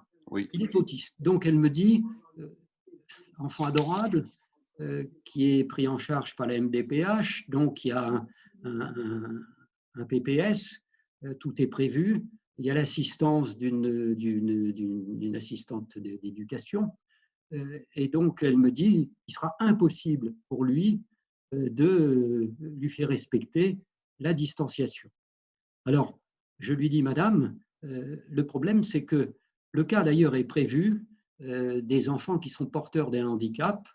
Leur scolarité doit être favorisée au même titre, et ça, c'est conforme à la loi de 2005 sur le handicap, au même titre que tous les autres enfants. Donc, sous peine de discrimination, il est impossible d'exclure cet enfant, je veux dire de trouver des raisons qui ne soient pas normalement scolarisés, et je sais bien qu'il sera quasiment impossible sur le terrain de faire respecter la distanciation. Vos collègues, dans cette hypothèse, ne peuvent donc pas refuser les enfants, mais n'engageront pas pour autant leur responsabilité, bien au contraire, parce qu'on mesurera la difficulté pour eux de respecter le protocole sanitaire dans ce type de circonstances. Voilà. Philippe, c'est bon? Merci. Moi, j'ai encore d'autres questions, mais je laisse la parole à d'autres personnes. Si, voilà, je reviendrai. J'ai une ou deux questions encore, mais la parole aux autres en attendant. Bien sûr. Donc là, je vais passer la parole à Madame… C'est moi. Voilà, c'est vous? Oui, c'est moi. Très bien. Madame Sophie… Violante, oui, ben oui. Très bien, très bien. Voilà, donc moi, je suis déléguée par l'autonome du centre Val-de-Loire. Très bien, oui, c'est ça. D'accord. Voilà. Oui. Donc, je suis ravie que mon collègue Philippe ait posé ces deux questions parce qu'effectivement, nous les avions aussi, nous, d'une façon un petit peu précise. Donc, voilà, j'ai bien entendu les réponses et ça me semble important, effectivement. Alors, moi, je voulais voir qu'on me pose aussi des questions sur… si on peut, en tant que directrice d'école, on me demande, je m'interroge sur la signification d'une signature que nous demanderait la préfète, nous engageant, nous et elle, à avoir fait tout notre possible avec les moyens dont nous disposions. Qu'est-ce que cela veut dire juridiquement? Pardonnez-moi, mais à mes yeux, ça ne veut rien dire du tout. Rien. Je ne vois pas la préfète vous demander directement une signature pour dire vous faites tout votre possible. Je vous rappelle que la directrice de l'école, elle a pour supérieur hiérarchique l'IEN, au-dessus l'IADASEN. Donc la préfète, voilà, c'est la représentante de l'État, mais votre collègue relève d'abord de la hiérarchie de son inspectrice. C'est tout. Et en aucun cas, son inspectrice ne peut lui demander de signer quoi que ce soit. D'une manière générale, on ne peut pas vous demander de signer quoi que ce soit. Voilà. D'accord. Bon, c'est très clair. Merci beaucoup. Une deuxième rapidement, qui vient plutôt des ATSEM, du NATSEM, parce que c'est important pour eux.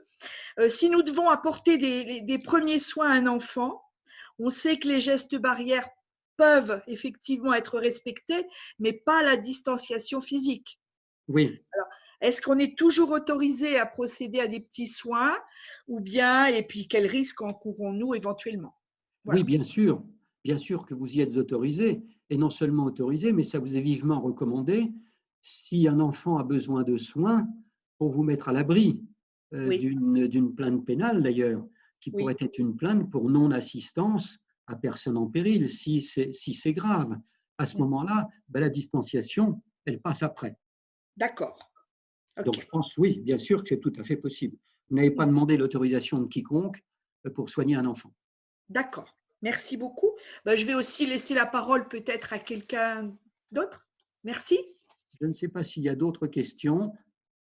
Si, je crois. Oui, alors j'en vois une. Monsieur, non, ça c'est permettre de parler. Ah non, monsieur Philippe Bonnier. Oui, maître, je ne sais pas si vous m'entendez. Bonjour, monsieur Bonnier. Je crois que vous m'aviez envoyé un mail et on s'était parlé au téléphone. Exactement, maître. Très bien. Je voulais juste rebondir sur le propos de Philippe Cameroni qui se posait la question pour des enfants autistes, puisque j'ai eu à 16h une conférence téléphonique avec donc mes collègues directeurs de Levallois et l'inspectrice de la circonscription. Et nous lui avons évoqué ce problème. Elle a été très claire. Si vraiment on se retrouve dans une situation critique, elle pourrait éventuellement déscolariser l'enfant en question. Mais c'est elle qui prendrait la décision. Tout à fait. C'est exactement comme ça que ça se passe. En attendant, vous devez le scolariser. Après, quand vous avez des difficultés, n'hésitez jamais à alerter votre supérieur hiérarchique. En tout cas, c'est ce qu'elle a confirmé. Donc, oui, voilà. Oui, tout à fait, c'est juste. Merci beaucoup, maître. Pas d'autres questions? Non, pas pour moi. Donc, je désactive notre conversation. Bien, alors, qui a d'autres? Alors là, j'en ai une ici.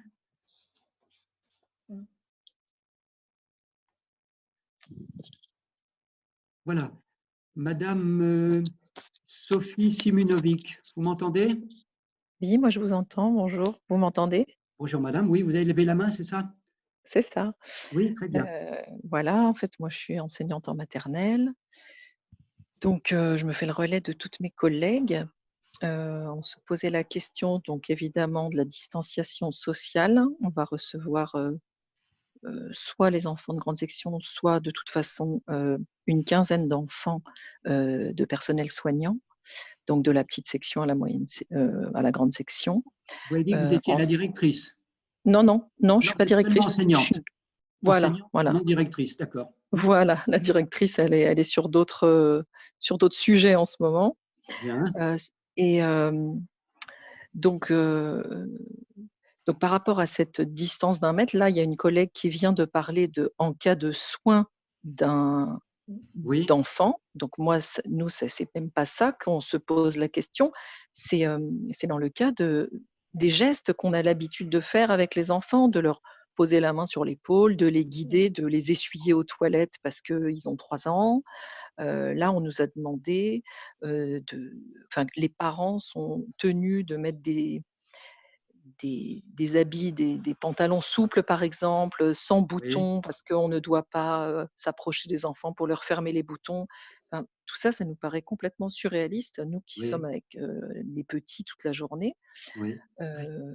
Donc, on est dans la cour de récré par exemple, on sait qu'il y a les bâtiments autour, on sait qu'il y a des parents en fait qui regardent par la fenêtre en fait, et on se demande est-ce que des parents peuvent nous dire bah oui, mais là, vous n'êtes pas à 1 mètre des enfants, chose qu'on sait qu'il ne sera pas possible de toute façon de tenir. Oui. Les parents, vous savez, ils peuvent vous dire, ils peuvent rapporter, ils peuvent raconter ce qu'ils veulent. Comme disait Rimbaud, je crois, la réalité, elle est parfois rude à étreindre. Et c'est la réalité que vous rencontrez, vous, enseignante de maternelle, dans ce type de situation. Un tout petit section qui va aux toilettes ou qui est malade, comment vous faites, vous ou la TSEM de service? Vous n'avez pas 36 000 solutions. Donc, il faut faire du mieux possible, je dirais, pour concilier les exigences posées, mais parfois irréalistes, par le protocole sanitaire, et puis le quotidien de l'enfant et le respect de la personne de l'enfant. Mais votre responsabilité, à mon avis, vous ne risquez rien dans une situation comme celle-ci. Encore une fois, dans le cadre de la responsabilité pénale, parce que vous accomplissez les diligences normales, et que les diligences normales, parfois, eh bien, elles sont en confrontation avec les exigences posées par le protocole. Ok. Merci beaucoup. Je vous en prie, madame. Qui donc veut poser une question? Alors,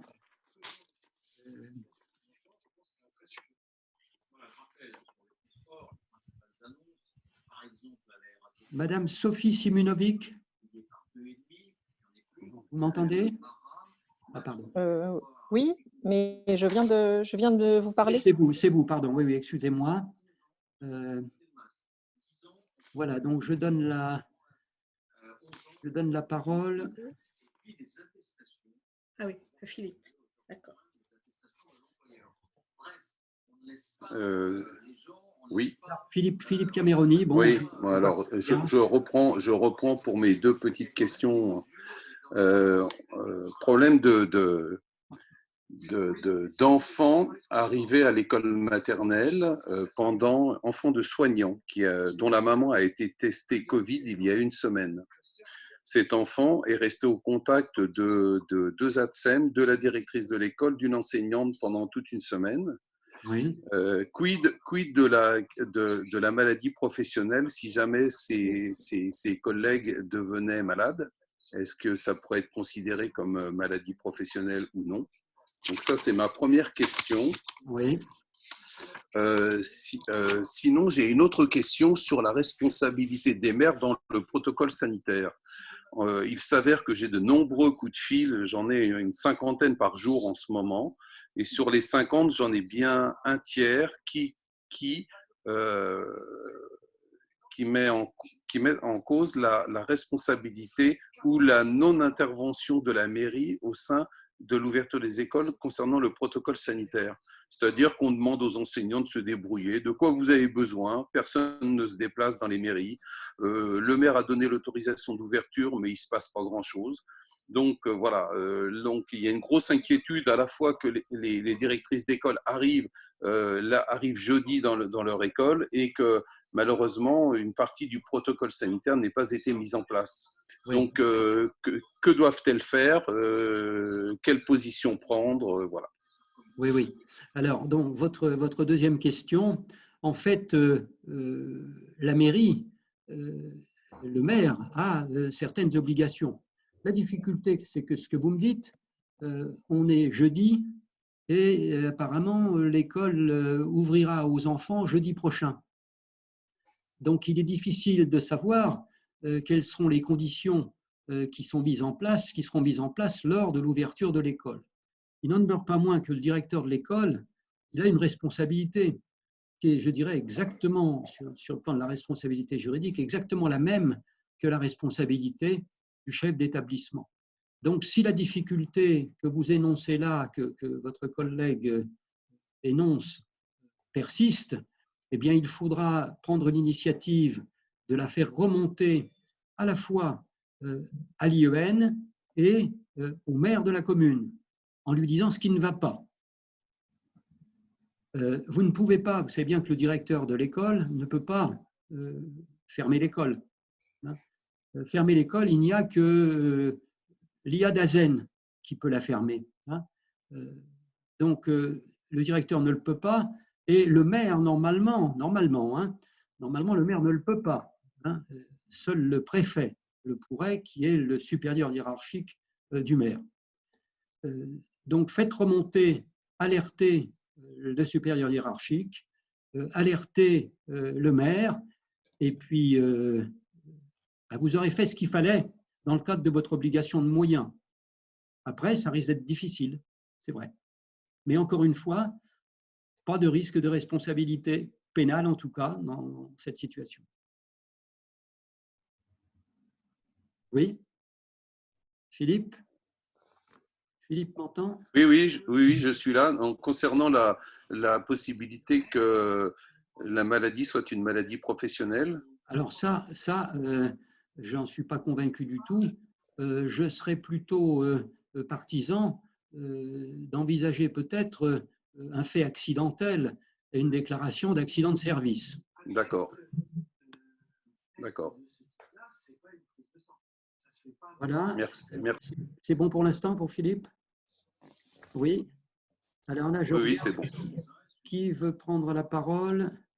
Alors.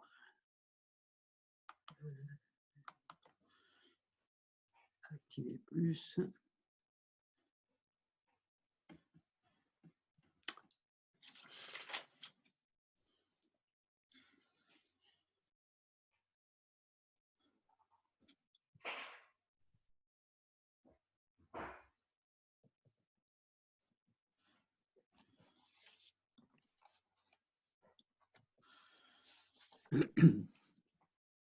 Oui, maître.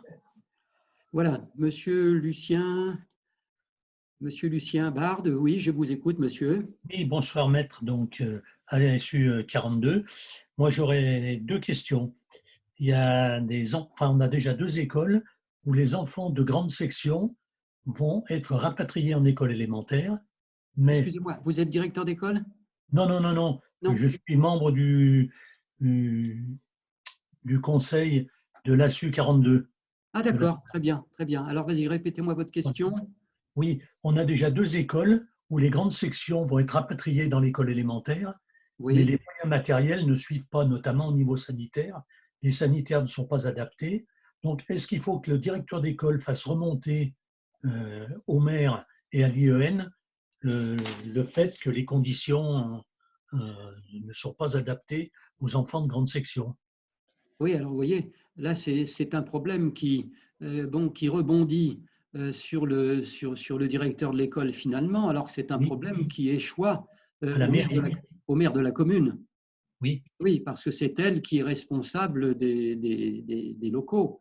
Et donc, malheureusement, là, vous n'êtes pas maître du jeu. Donc oui, vous faites même chose que tout à l'heure, vous faites remonter la difficulté à la fois à votre supérieur hiérarchique et au maire de la commune. D'accord. Et ma deuxième question, c'est dans une école la proche du CHU, il y a un grand nombre d'enfants qui vont arriver dans l'école. Si on fait des groupes de 15, il n'y a pas assez d'enseignants. Est-ce que l'inspectrice peut faire appel à des enseignants d'une autre école où il y aurait peu d'enfants accueillis et déplacer donc des enseignants pour l'accueil? Oui, elle le peut. Elle le peut. Oui, elle le peut, bien sûr. Elle le peut. Et là, les enseignants ne peuvent pas refuser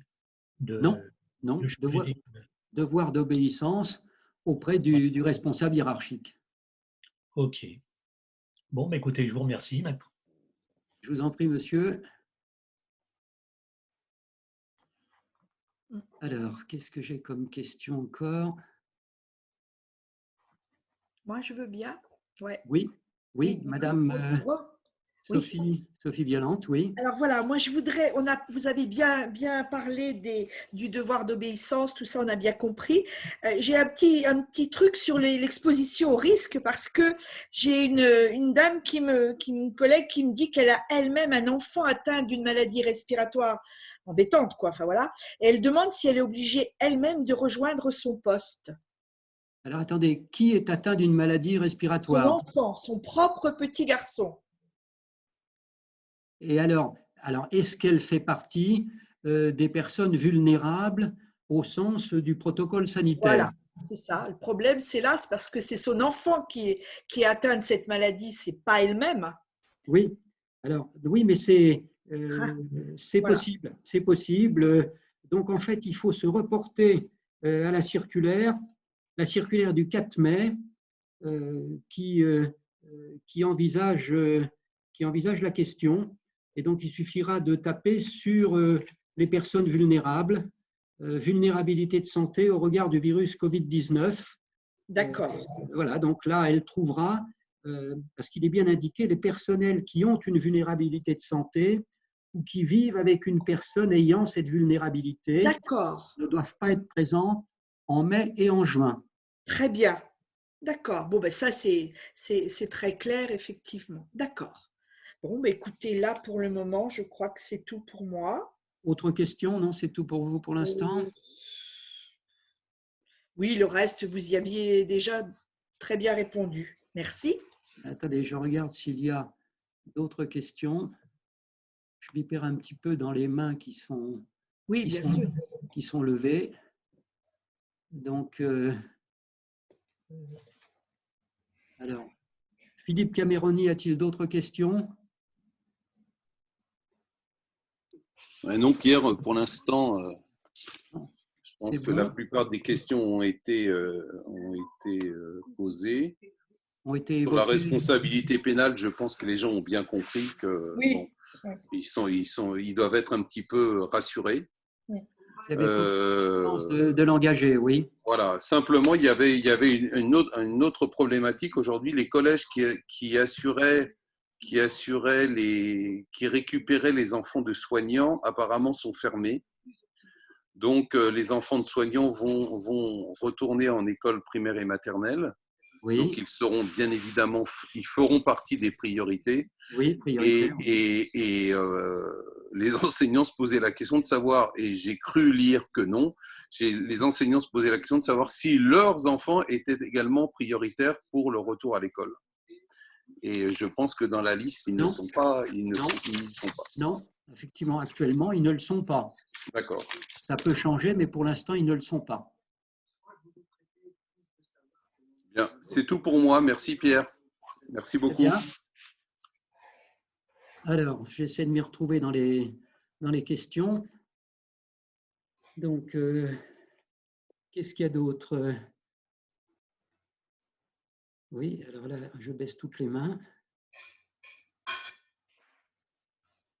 Philippe Bonnier a une autre question peut-être. Je me permets de parler. Alors, non, ce n'est pas une question, maître. Je vais donner une petite information pour monsieur Philippe, dont j'ai oublié le nom, Cameroni peut-être. On a reçu, nous, ce jour, donc sur les Hauts-de-Seine, justement la liste des personnes prioritaires. Il était indiqué dedans que tous les personnels enseignants avaient une priorité pour la scolarisation de leurs enfants. Ah tiens, alors ça, c'est une note que vous avez ou une circulaire? Oui, je peux vous la forwarder, maître. Bon, ben, c'est intéressant, puis l'information est intéressante à donner à votre collègue, mais c'est une circulaire de l'IA d'Azen. Exactement. Hein? Oui, du 92, maître. Voilà, du 92. Donc, vous voyez, vérité ici, erreur là-bas. Donc, je ne sais pas si dans les autres académies, c'est la même chose. Mais apparemment, on n'a pas d'éléments sur la circulaire du 4 mai, qui est une circulaire, elle, qui est nationale, donnant priorité aux enfants d'enseignants.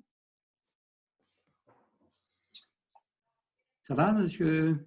Oui, pour moi, c'est bon. Hein. Monsieur Bonnier, pour vous, c'est bon? Oui. Bien.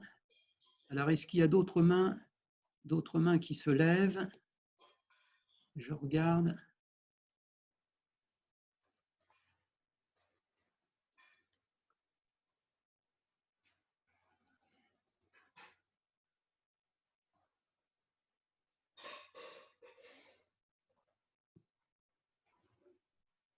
Vous m'entendez?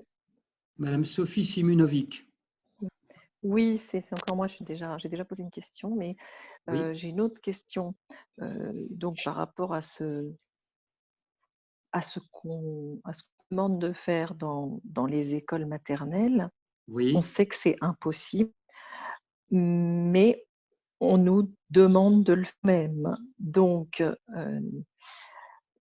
ma question, c'est pas vraiment une question, c'est une réflexion en fait. Peut-être vous y avez déjà répondu. En fait, vous avez répondu sur la responsabilité pénale, ça j'ai bien compris. Mais sur la responsabilité civile, vous avez dit tant que vous faites votre travail du mieux que vous pouvez. Sauf que là, le travail qu'on nous demande de faire, par exemple, tout simplement d'espacer les enfants d'1 mètre. La mairie est venue dans notre école et a mesuré les classes, à donc autoriser un nombre d'enfants par classe qui est de 6 ou de 9 maximum selon les mètres carrés de la classe. Oui. Et à demander à ce qu'on installe les tables à 1 mètre d'écart, à ce que les enfants aient leur propre matériel. Bon, ça, c'est la mairie qui le demande. Oui. OK. Mais notre le protocole sanitaire dit un peu la même chose. Hein.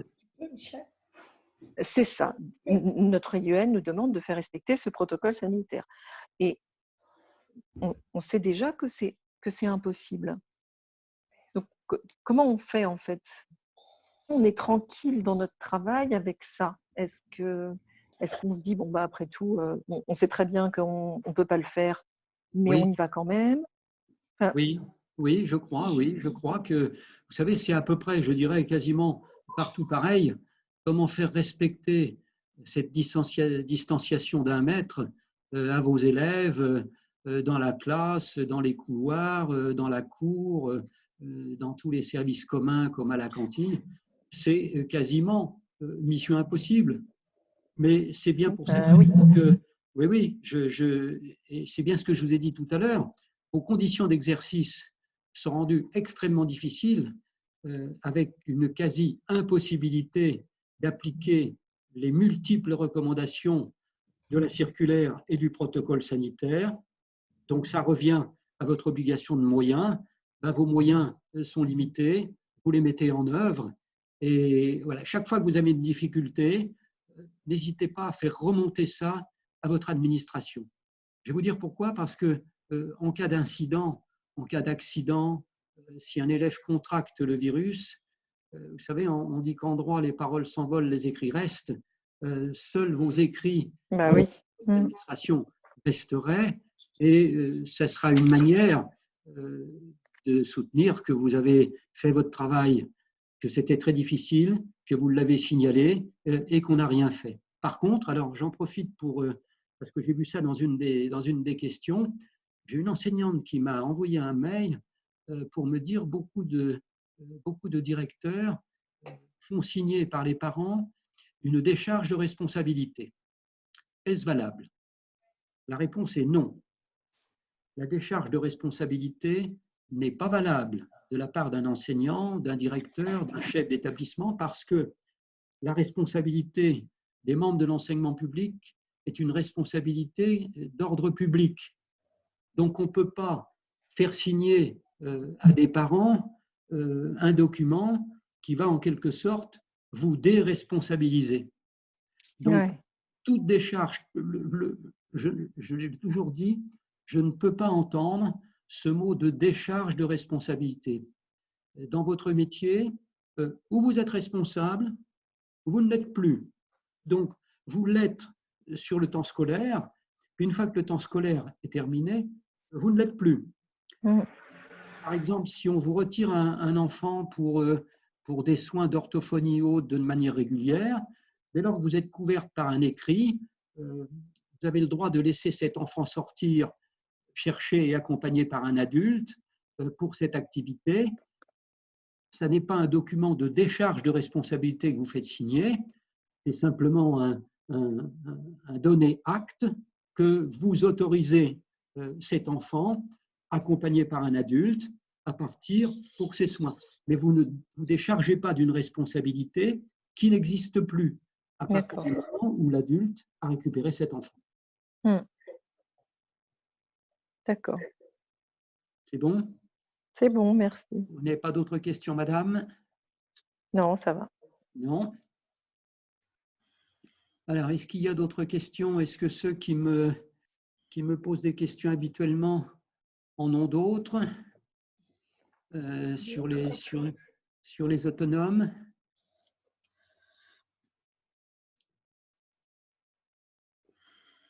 Donc, j'ai désactivé Madame Sophie Simonovic, du moins je crois. Et donc, avez-vous d'autres questions?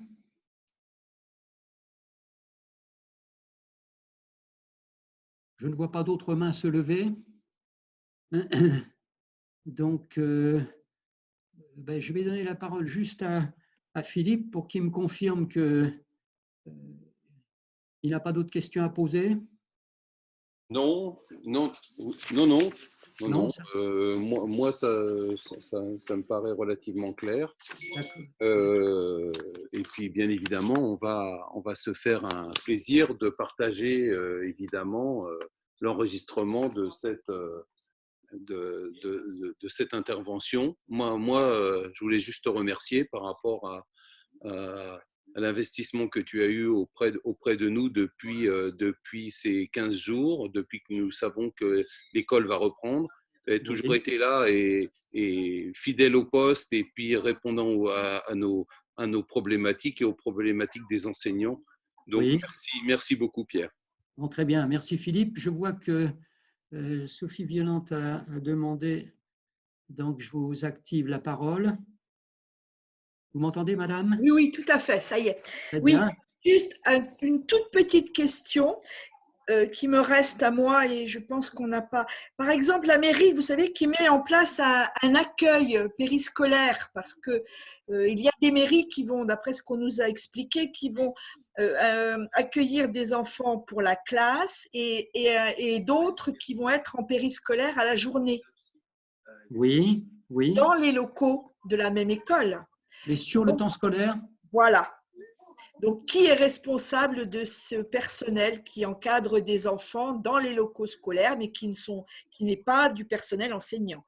Mais alors, je ne comprends pas. Si on est sur le temps scolaire, il y a des enfants qui vont rentrer dans l'école, mais qui ne relèvent pas de la responsabilité des enseignants? Oui, si vous voulez, en d'autres, je m'exprime peut-être pas bien, c'est que dans d'autres termes, il y a les enfants qui vont aller à l'école, par exemple, une journée sur 2.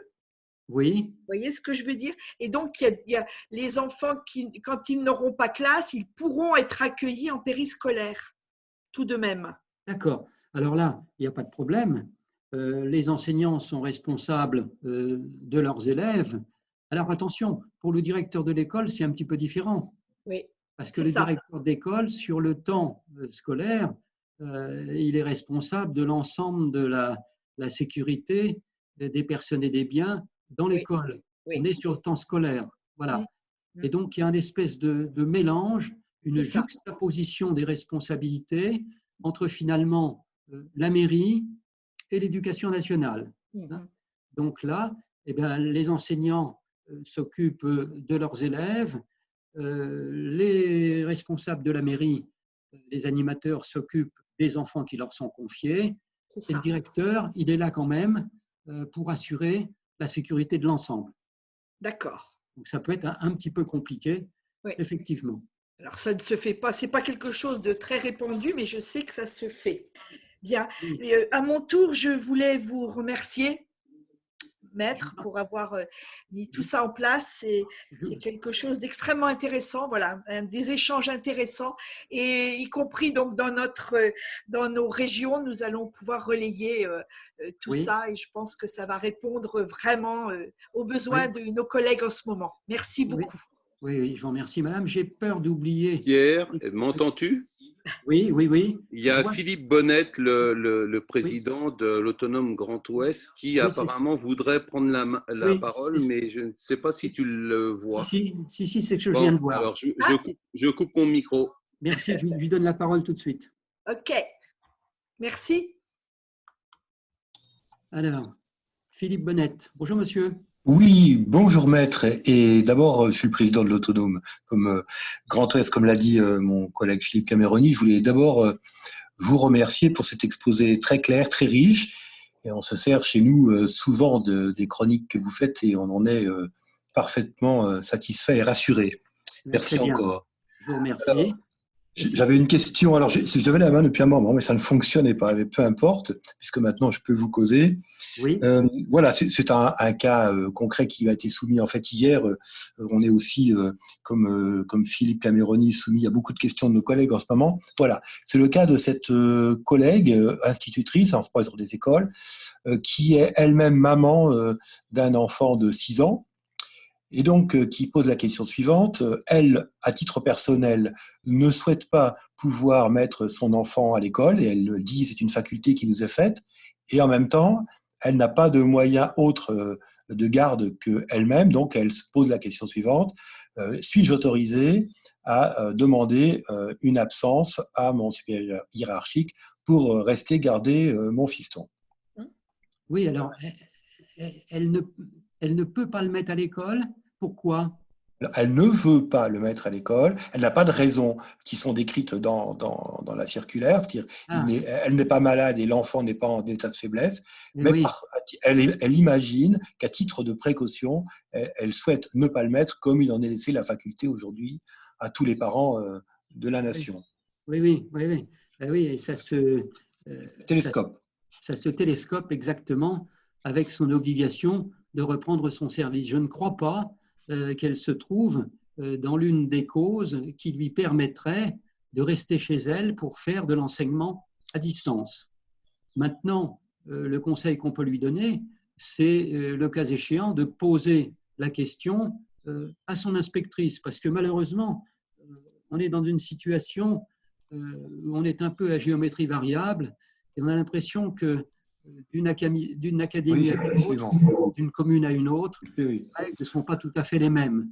Simplement, ce que je peux dire, c'est qu'au niveau des règles telles que je les ai lues dans les protocoles et circulaires, je ne vois pas pour cette enseignante la possibilité de ne pas reprendre son service. D'accord, merci. Qu'elle pose la question à son inspectrice. Oui, c'est ce que je lui avais indiqué d'ailleurs. Oui, merci. Avez-vous d'autres questions, monsieur Bonnette? Non, vous avez été assez exhaustif sur la situation actuelle. Je pense que des questions, nous en aurons dans les semaines qui vont venir.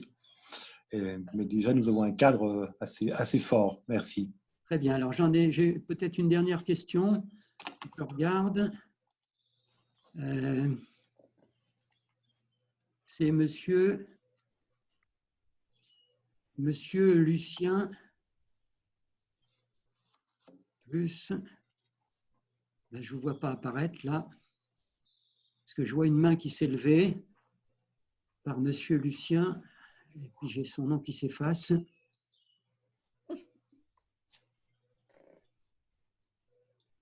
Est-ce que vous m'entendez? Voilà, je vous entends, monsieur. Oui, je vous entends. Mais, oui, j'ai une dernière question concernant la cantine. Le horaire scolaire 8h30, 11h30, 13h30, 16h30. Vu le nombre d'enfants dans une école de Saint-Étienne, la cantine risque de démarrer à 11h, 11h10, avec des plateaux repas froids. Certains gamins mangeront dans la salle de cantine, d'autres vont être emmenés par les enseignants dans leur salle de classe par rapport à la distanciation. Oui. La responsabilité des enseignants est engagée dans ce cas-là, en cas d'accident. Et non, pas nécessairement, parce que c'est compliqué, parce que où s'arrête le temps scolaire, où commence le temps communal. Dès lors qu'il y a deux services, par exemple, les horaires habituels posés par la réglementation sont changés. Mais à partir du moment où commence le temps de la cantine, et à condition que le temps scolaire ne continue pas pour d'autres enfants, c'est la collectivité territoriale qui devient responsable des enfants. Responsable. D'accord. Y compris si les enfants mangent dans leur salle de classe, alors à ce moment-là, il faudra qu'il y ait du personnel municipal qui les prenne en charge. Oui, tout à fait. Normalement, les faire manger revient au personnel municipal et revient au temps de la mairie. Oui, non, parce qu'on a des collègues qui mangent à l'école pendant le temps de midi et qui éventuellement garderaient leurs enfants. Enfin, si ça se passe dans la salle de classe, l'enseignant pourrait être présent si le personnel municipal n'est pas suffisant. Et ça, c'est à voir avec les responsables municipaux. Voilà, ça c'est à mettre au point. Effectivement, ça c'est une question de responsabilité administrative. Hein. Ça relève de l'organisation du service. C'est important que chacun sache où commence et où s'arrête sa responsabilité et où commence celle de l'autre. D'accord. OK. Mais là, donc, dans le cas où la cantine commence à 11h10 ou 11h15, c'est la mairie qui doit prendre en charge. Oui, tout à fait. Et normalement, le temps scolaire s'arrête. Il serait bien que ceci soit écrit quelque part. Oui, c'est ce que j'allais vous demander. Il faudrait qu'il notifie, enfin, que le directeur précise bien, fin des activités scolaires 11h15, par exemple, pour tout le monde. Voilà, tout à fait. Ouais. Voilà, bien. Eh bien, écoutez, alors je vérifie s'il n'y a plus de questions. Donc, s'il n'y a plus de questions, on va s'arrêter là. Donc, je vous remercie tous d'avoir été attentifs. J'espère que vous avez bien compris. De toute façon, vous savez que vous pouvez me joindre par l'intermédiaire de vos autonomes respectives ou ceux qui sont venus ici en individuel en tant qu'adhérents de l'autonome de la Seine prennent contact avec l'autonome de la Seine. Je vous rappelle aussi en conclusion que chaque année, tout au long de l'année, j'interviens à la demande des IA d'Azen ou des inspecteurs de circonscription dans la formation initiale ou continue de directeurs d'école ou d'enseignants et qu'il vous suffit de la demander et que vous l'aurez puisque l'autonome de la Seine accepte de me prêter en quelque sorte aux autres autonomes. Voilà, eh bien je vous remercie tous de votre attention. Bon, ça fait quasiment 2 heures, donc c'est bien. Et puis bon courage et bonne chance. On renouvelera peut-être ce genre de choses avec d'autres ou avec les mêmes. Et voilà, n'hésitez pas à me joindre en cas de difficulté.